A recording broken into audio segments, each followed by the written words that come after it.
Bisakah seorang hamba melakukan dzikir sirul asrar tanpa guru atau tanpa pembimbing bisa wusul ketemu Allah?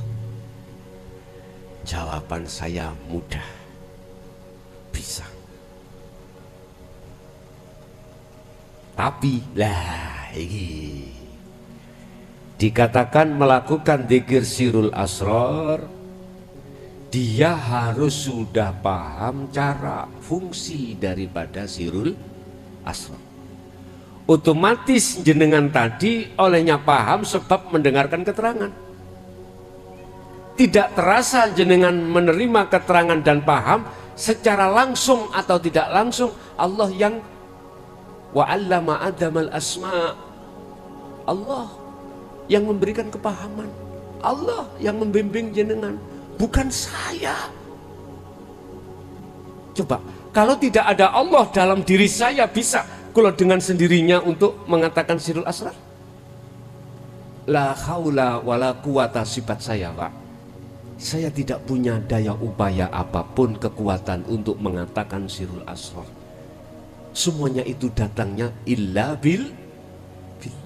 Kita nggak terasa kalau kita itu diajari Allah. Nek sampean maksud pertanyaannya itu dzikir sirul asrar itu nggak ada yang bimbing, gitu, nggak ada yang menjelaskan, ya tetap nggak bisa Pak, nggak bisa. Cuman berhubung sampean ini tadi sudah mendengarkan, mungkin dilihat dalam surat Az-Zumar ayat 18. Siapakah yang dikatakan bisa sampai pada Allah? Alladzina yastami'unal qaula, dialah mereka yang mendengarkan, ya. Al-qaul ini adalah keterangan-keterangan tentang dinul haq, terutama dzikir sirul asrar. Jenengan tadi di sini sudah mendengarkan, akhirnya paham. Setelah itu ayatnya wayattabi'una ahsanahu, jenengan laksanakan fungsi daripada dzikir sirul asrar di tengah-tengah aktivitas apapun, maka inilah orang-orang yang disebut orang yang mendapatkan hidayah. Berarti bisa sampai pada Allah. Pertanyaannya, apakah Allah tidak kuasa menghendaki jenengan tanpa nyun sewu nggih, tanpa tak tunggu bendino tak wejangi tak tunggu dzikir jenengan? Apakah Allah kuasa menguasai Anda bisa sampai ketemu Allah? Kuasa, sebab sifatnya Allah innallaha ala kulli syai'in qadir. Allah itu kuasa segala-galanya. Walaupun secara akal tidak bisa kita terima Pak, mohon maaf ya, Nabi Isa, mohon maaf, ibunya Siti Mar ora ono pake gitu, gak kadek bapak, iku kok iso meteng. Cara akal gak bisa diterima, tapi terjadi betul? Terjadi. Karena Allah kuasa segala-galanya. Jenengan jangan pesimis Pak, sampai harus optimis.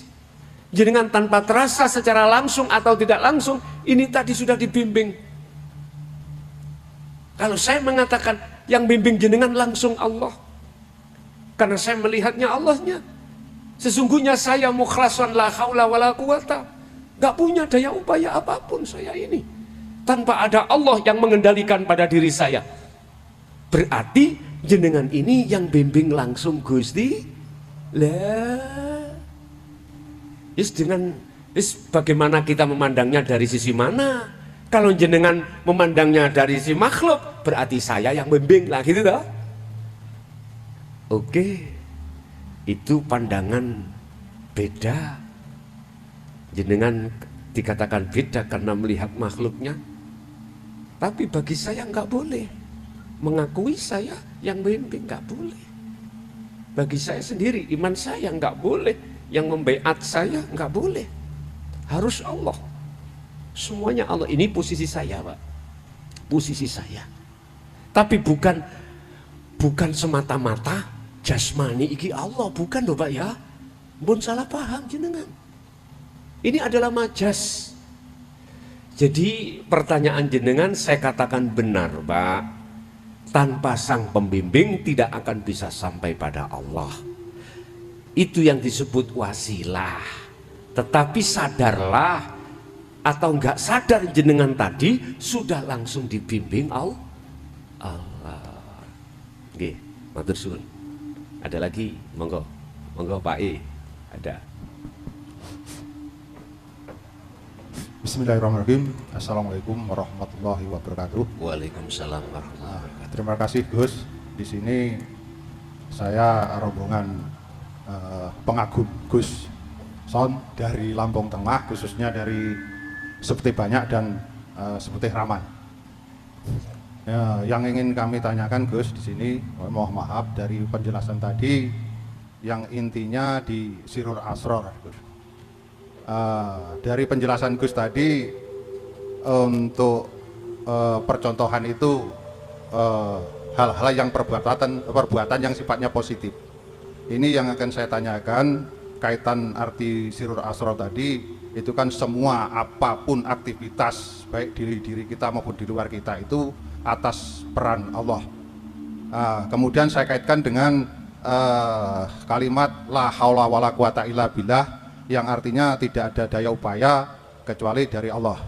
Yang ingin saya tanyakan Gus, bagaimana kalau itu di dalam hal-hal perbuatan yang sifatnya negatif atau tidak tidak sesuai dengan syariat, katakanlah merugikan orang gitu. Nah, itu apakah itu juga penjelasannya seperti definisi dari Sirul Asror atau bagaimana? Itu yang saya mohon dijelaskan. Ini secara hakikatnya Gus. Terima kasih. Assalamualaikum warahmatullahi wabarakatuh. Waalaikumsalam warahmatullahi wabarakatuh. Di sini ada dua jawaban kacamata, pandangan kacamata, atau dua pandangan antara ahli hijab dan ahli syuhud. Pertama, kacamata syariah atau ahli hijab kusebut. Dia tidak akan sah mengatakan bahwasanya positif itu datangnya dari Allah. Mengapa tidak sah? Tidak sah secara ruhaniyah, tapi secara jasmaniyah itu sah. Lewat dalil bahwasanya bila mana perkara yang positif itu datangnya dari Allah, kalau negatif itu datangnya dari nafsu diri sendiri. Ini syariat loh Pak ya. Ahli hijab mengatakan yang positif dari Allah itu tidak bisa kami anggap sah. Dasarnya apa? Bagaimana mungkin mengatakan itu dari Allah secara ruhaniyah, dia tidak tahu Allah. Tapi secara jasmaniyah, secara syariat, saya terima. Saya terima, walaupun kita itu masih kenalnya Allah sebatas nama, kita itu beriman secara zahir, di lisan, tapi hati tidak bisa. Wa minan nasi may yaqulu amanna billah wa bil yaumil akhiri wa ma hum bimumin. Ketahuilah, sebagian di antara manusia itu mengatakan aku beriman pada Allah dan hari akhir. Tapi bagaimana akhir ayat ini? Wa ma hum bimuminin. Katakan Muhammad, sesungguhnya mereka itu tidak beriman. Begitu. Artinya secara lisan ikut syah, positif itu dari Allah. Tapi secara rohaniah belum bisa dikatakan sah karena rohaniahnya belum bertemu Allah. Sehingga pandangan kacamata itu oleh karena memandang makhluknya, maka benar kalau positif dari Allah, kalau negatif dari nafsunya sendiri, karena memandang makhluk. Oleh karena memandang makhluk itulah akhirnya ada perkara yang taat, ada perkara yang maksiat, ada yang positif, ada yang negatif. Iki hukum syariah. Memang seperti itu. Tapi kalau kami tarik dari kacamata hakikat, apa sih kacamata hakikat? Kacamata aslinya bagaimana? Kacamata hakikat itu melihat sang pelaku, sang yang maha kuasa, sang maha penggerak. Makanya orang ahli syuhud itu selalu memakai ruhaniyah, mata hati yang dibuat melihat. Ketika melihat, mata hatinya melihat hanya Allahnya, dasarnya la haula wala quwata illa billah. Wa qala aidan walillahil masyriq wal maghrib fa aina ma tuwallu fa thamma wajhullah. Karena keahatan iman ahli syuhud itulah akhirnya ahli syuhud tidak akan pernah mengadakan selain Allah yang berkuasa. Hanya Allah yang berkuasa. Kalau perbuatan positif itu hanya Allah, sementara negatif itu nafsu, berarti ada pangeran dua. Ada penguasa dua. Itu miturut ahli syuhud. Dia nggak mau seperti itu. Akhirnya dia tidak melihat makhluknya yang berupa positif dan negatif. Beliau hanya melihat Sang Yang Maha Esa yang menguasai positif dan negatif. Jadi di sini tadi ada dua kacamata, Pak, ya. Lah, ketika saat ruhaniyah beliau ahli syuhud di dalam zona ahad, itulah yang disebut keimanan tauhidnya sudah murni, sodakta, bukan kadapta, sodakta, benar sudah betul. Tapi lantas jangan dimaksud, oh Gusti Allah ya yang melakukan ini, kuwi nek ndelok fisike keliru. Sampai melihat sang yang berperan, sang yang maha halus itu loh, Pak. Tentunya Anda harus imannya benar, berangkatnya dari Sirul Asrar itu, maka ketemu, Pak. Maka ketemu. Sehingga dalam iman sampean itu murni, sudah tidak ada siapa-siapa yang berkuasa kecuali Allah Subhanahu wa ta'ala.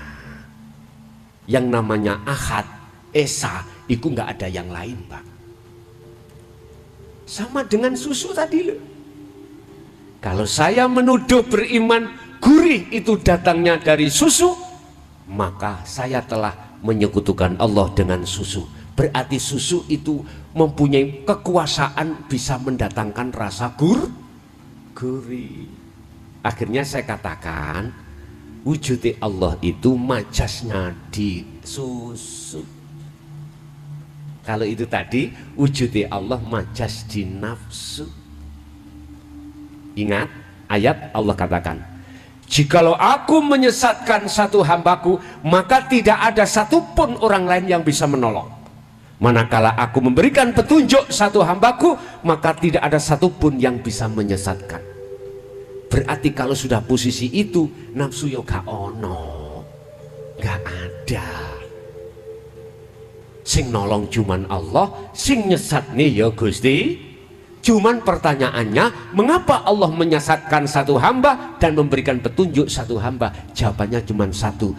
Yang satu sami'na wa asoina, yang satu sami'na wa atokna.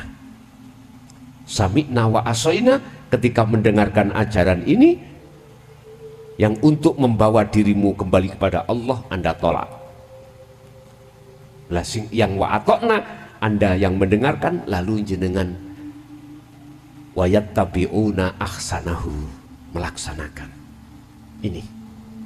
Jadi semuanya itu dikembalikan. Kalau imannya sudah ke ahad benar, tauhidnya murni, maka apapun yang ada di positif ataupun di negatif, semua yang berkuasa hanyalah Allah. Ini ada lagi, monggo.